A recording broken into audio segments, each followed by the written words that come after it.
Pioneer থেকে বিকাশে payment নেওয়া এই খবরটা নিশ্চয়ই সবাই শুনেছেন। অ্যান্ড এখানে ইন্টারেস্টিং ব্যাপার হচ্ছে যে 2% একটা বোনাসের ক্যাম্পেইন চলছে এবং প্রতিদিন স্মার্টফোন জেতার সুযোগ আছে। অ্যাকচুয়ালি এই অফারটি চলবে কতদিন? শুধুমাত্র এই স্মার্টফোনের অফারের বিস্তারিত 16 ফেব্রুয়ারি পর্যন্ত। যে 2% যে ইনসেন্টিভ অর্থাৎ বোনাসের ব্যাপারটা বলা হচ্ছে, এটা হচ্ছে আপনি পাবেন 10ই মার্চ পর্যন্ত, অর্থাৎ 2022 সালের 10ই মার্চ পর্যন্ত। এর মধ্যে আপনি যতবার ট্রানজ্যাকশন করবেন আপনি এই 2% যে রেমিটেন্স এটা আপনি পাবেন। বাট এরপরে হয়তো এটা বন্ধ করে দিবে কি এটা কন্টিনিউ করবে, উই ডোন্ট নো। সো আমাদেরকে আপডেটটা দেখতে হবে। আর আমি এখন আছি বিকাশের অফিসিয়াল পেজে, আপনারা দেখতে পাচ্ছেন bkash.com। আর একটা ভেরি ইন্টারেস্টিং ব্যাপার হচ্ছে যে আমরা মিনিমাম 1000 টাকা হইলে আমরা উইথড্র করতে পারবো। 1000 টাকা মানে হচ্ছে আপনার যদি আমরা ডলারে কনভার্ট করি তাহলে হচ্ছে মোটামুটি $12 মতো আসে। মিন আমাদের অ্যাকাউন্টে যদি $12 থাকে পায়োনিয়ারে, তাহলে আমরা সহজেই বিকাশে কিন্তু আমরা এটা উঠাতে পারবো, উইথড্র করতে পারবো।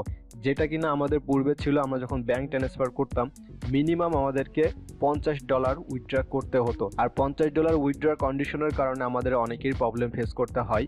এখন এই পায়োনিয়ার থেকে বিকাশের যে পেমেন্ট বা উইথড্রর যে সিস্টেমটা, এখানে কিছু সুবিধা অসুবিধা আছে, এইগুলো আমাদেরকে একটু জেনে নিতে হবে বিষয়টা। অ্যাকচুয়ালি যারা হচ্ছে আমাদের ইনস্ট্যান্ট আমাদের পেমেন্ট দরকার, সেক্ষেত্রে আমরা ইনস্ট্যান্ট কিন্তু এটা উইথড্র করতে পারি। এবং আমাদের যে মিনিমাম যে অ্যামাউন্টটা আছে 1000 টাকা হইলেই আমরা কিন্তু এটা উইথড্র করতে পারি। সো এটা আমাদের জন্য খুবই ভালো হয়েছে। গ্রাম অঞ্চলে যারা আসলে আমাদের ফ্রিল্যান্সার ভাইরা আছে, সো তারা যদি উইথড্র করতে চায় তাহলে একটু সমস্যা হয়, কারণ তাদেরকে আবার মোটামুটি 50-60 টাকা 100 টাকা খরচ করে ব্যাংক থেকে এটিএম থেকে আমাদেরকে উইথড্র করতে হয়।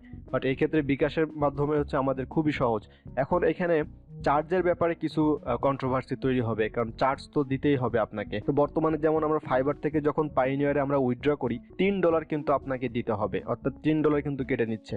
তো প্রথমত হচ্ছে ফাইবার আমাদের থেকে নিচ্ছে 20%, দেন আমি যখন উইথড্র করব তখন নিচ্ছে $3। এরপর আপনি যখন বিকাশ থেকে ক্যাশ আউট করবেন তখন কিন্তু আরেকটা চার্জ আছে। সো আবারও টাকাটা আমাদের হাতে আসতে 3টা জায়গায় আমাদের কিন্তু চার্জ দিতে হচ্ছে। এটা কিন্তু একদম দিতেই হবে, এর কোনো অপশন নাই। আমি মনে করি যারা শহরের বাইরে কাজ করেন তাদের জন্য খুবই ভালো হবে, আপনারা বিকাশের পেমেন্ট নিতে পারেন।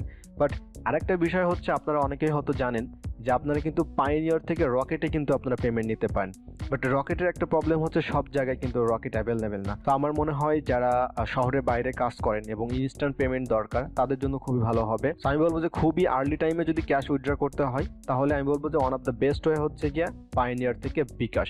আদারওয়াইজ আমি বলবো যে আপনারা ব্যাংকে ট্রান্সফার করেন, তাহলে আপনাদের অন্যান্য যে খরচগুলো আছে সেখান থেকে মোটামুটি কিছুটা আপনারা সেভ করতে পারবেন। সো ওভারঅল যে বিষয়টা দাঁড়াচ্ছে, এটা নিয়ে আসলে খুব বেশি মাতামাতি করার কারণ নেই। কারণ হচ্ছে আমরা যারা ওয়ার্কার, অর্থাৎ আমরা যারা ফ্রিল্যান্সার, আমাদের মার্কেট প্লেসে কাজ করি, আমাদেরকে অলওয়েজ দিতে হচ্ছে, আমাদেরকে জীবন থেকে সময় দিতে হচ্ছে, কষ্ট করতে হচ্ছে, এবং আমাদের কাছ থেকে কিন্তু বিভিন্ন ট্যাক্স, বিভিন্ন সার্ভিস ফিস কিন্তু নিচ্ছে, সেটা ফাইবার হোক, বায়ার হোক, তারপরে পেমেন্ট মেথড যে ব্যবহারগুলো করি আমরা। একটা সুবিধা যেটা হলো সেটা হচ্ছে যে আমরা এখন আমাদের ঝামেলাটা কমে আসলো। অর্থাৎ আমাদের যে লং টাইম অপেক্ষা করতে হতো, অর্থাৎ 5 দিন, 6 দিন, 7 দিন, 3 দিন অপেক্ষা করতে হতো, এটা এখন ওই দিন আপনার একদিনের মধ্যে আমরা কিন্তু পেয়ে যাচ্ছি।